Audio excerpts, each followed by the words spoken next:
Good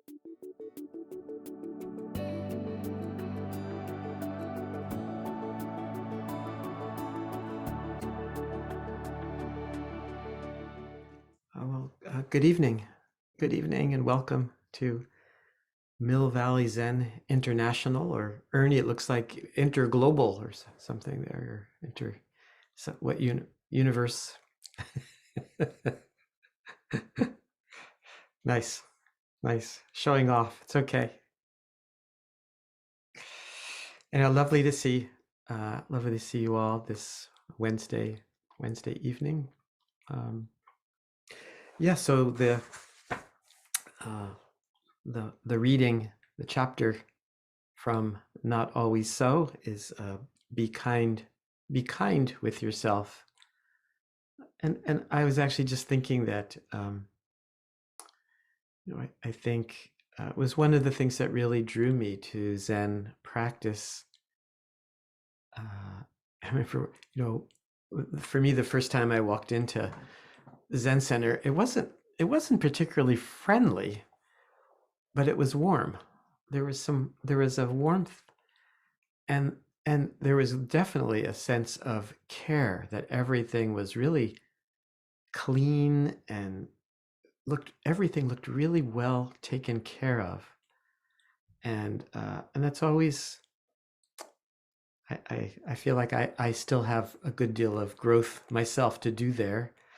Need to, as I say that, I need to clean out my drawers, and but especially in the meditation hall, the meditation hall was usually cleaned every day. There was a crew that went in pretty much every morning and cleaned. And the kitchen was always, a place where everything had a place, and the knives were kept sharp. And there's just an attitude of warm-heartedness and care. And I like that this talk that Shunryu Suzuki Roshi gave, this talk about kindness being a kind of a core part of practice. And even I like how he starts this chapter by basically saying, like, why do we practice? Like, are we practicing to get something or gain something? And he says that he spent much of his youth with that particular approach to practice, which he calls step ladder Zen, right? Step ladder Zen, the idea that we are, gaining something or improving, and he says, no, that's not the practice. Is really embracing the feeling of warm-heartedness and kindness. And actually, I meant to. I will read. I found a couple of poems. I'll start. I'll read this poem by Danusha Lameres called "Small Kindnesses." I've been thinking about the way when you walk down a crowded aisle, people pull in their legs to let you by. Or how strangers still say bless you when someone sneezes. A leftover from the bubonic plague. Don't die, we are saying. And sometimes when you spill lemons from your grocery bag, someone else will help you pick them up. Mostly, we don't want to harm each other. We want to be handed our cup of coffee hot and to say thank you to the person handing it, to smile at them and for them to smile back, for the waitress to call us honey when she sets down the bowl of clam chowder, and for the driver in the red pickup truck to let us pass. We have so little of each other now, so far from tribe and fire, only these brief moments of exchange. What if they are the true dwelling of the holy, these fleeting temples we make together when we say, here, have my seat. Go ahead, you first. I like your hat. So uh, Suzuki Roshi says the aim of practice is to have complete experience or full feeling in each moment of practice. He says, if you do not have some warm, big satisfaction in our practice, that is not true practice. The purpose of instruction is to encourage you to be kind with yourself. Do not count your breaths just to avoid your thinking mind, but to take the best care of your breathing. And then he goes on to say, if you are very kind with your breathing, one breath after another, you will have a refreshed, warm feeling in your meditation. When you have a warm feeling for your body and your breath, then you can take care of your practice, and you will be fully satisfied. When you're very kind with yourself, naturally, you will feel like this. I thought that was really interesting, the connection, right? The connection between um, right, bringing a feeling of warm-heartedness to our practice, bringing this feeling into our meditation practice, and then if you have this feeling, you will be satisfied. You will be satisfied. And there's something I think really important and profound about cultivating a kind of satisfaction, right? Again, you know, uh, we humans have evolved to not be satisfied, and we're really good at it. We're really good at it, right? Um, nothing, we're nothing quite satisfies us, right? And it's tricky, I think, I'm,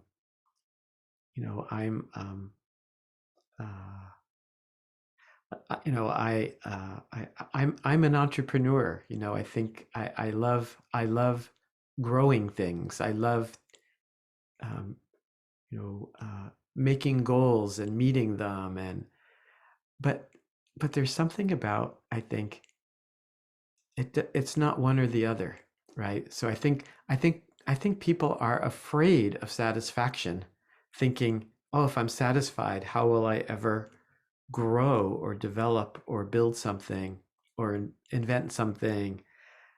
But I think we're so much more creative and ambitious in a good way when we are satisfied, when we're working from a place of real uh, satisfaction. Right? So it's one of my favorite paradoxes. It's like work for change and be satisfied with what is. Be satisfied with what is and work for change.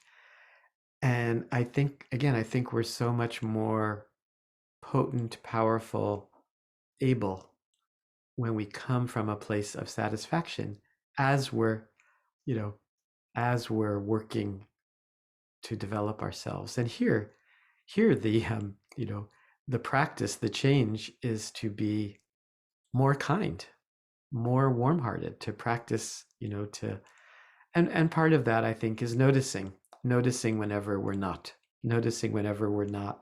and catching ourselves. Um, I was over the weekend. Uh, I love it, and one of the things I love when my brother was here from out of town, and I do things with my brother that I never do. Hang out in downtown Mill Valley, and at the Book Depot, and I couldn't help notice right in back of us was a mother and a new baby, and this mother was just kind of breathing love into this baby. It was so beautiful. I mean, she was like just like stare like her whole body was just literally like you could feel the baby was open and just letting it in. There was some magical magical sense of a meeting of real, incredible warmth and love and kindness, and um, and I actually think that's a great image for uh, meditation practice, that we can give that to ourselves. We can imagine during practice breathing love into ourselves, breathing that sense of acceptance for just as we are. This, like, it doesn't mean we have to give up uh, growth and development and wanting to develop ourselves, but there's something about uh, just being completely satisfied, completely loving of ourselves. Yeah. So he says, when we don't count our breaths to be good breath counters, but to train ourselves to take care of things. He says, we put emphasis on warm heart, warm zazen. When you do something with a warm-hearted feeling, this is the true you. When you do something with a warm-hearted feeling, this is the true you. When you do things with your warm-hearted mind, that is actual practice. That is how to take care of things. That is how to communicate with people. So again, interesting. I love how he just kind of throws in these, what I think of are these major transitions and connections between warm-hearted practice, being warm to our breath, how we take care of ourselves, and also the basis of how we communicate, right? That we're communicating with a sense of a warm-heartedness.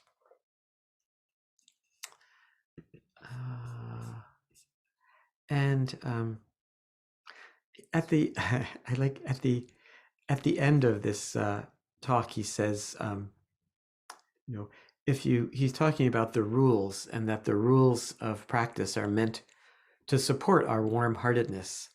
And then he says, if you break a rule now and then, we will know what is wrong with you. And without criticizing, your teacher might be able to help you. Then you will have big freedom from everything. This is the goal of our practice. So I think what I had to smile a little. Usually I think his language, his use of English is I think better than most native speakers. But here, I don't think he really means, if you break, we'll know what is wrong with you.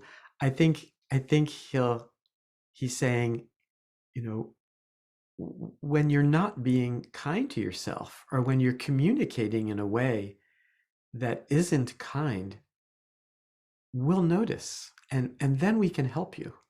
And I think this is true in ourselves, right? So it's like noticing again and again our own inner judge, our own critic, and noticing in others too. It's interesting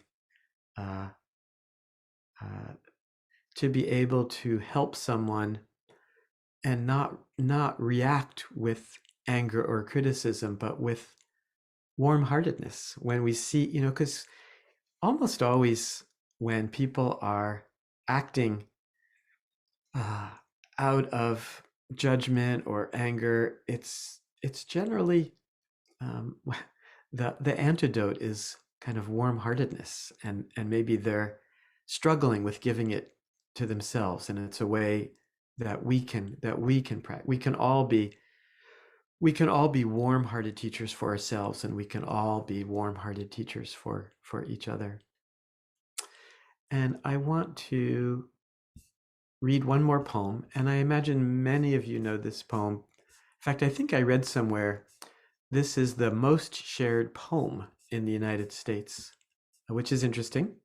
A poem called Kindness by Naomi Shihab. And she says, before you know what kindness really is, you must lose things. Feel the future dissolve in a moment, like salt in a weakened broth. What you held in your hand, what you counted and carefully saved, all this must go, so you know how desolate the landscape can be between the regions of kindness. How you ride and ride, thinking the bus will never stop. The passengers eating maize and chicken will stare out the window forever. Before you learn the tender gravity of kindness, you must travel where the Indian in a white poncho lies dead by the side of the road. You must see how this could be you, how he too was someone who journeyed through the night with plans and the simple breath that kept him alive. Before you know kindness as the deepest thing inside, you must know sorrow as the other deepest thing. You must wake up with sorrow. You must speak to it till your voice catches the thread of all sorrows, and you see the size of the cloth. Then it is only kindness that makes sense anymore. Only kindness that ties your shoes and sends you out into the day to gaze at bread, and only kindness that raises its head from the crowd of the world to say, "It is I you have been looking for. It is I you have been looking for," and then goes with you everywhere, like a shadow or a friend.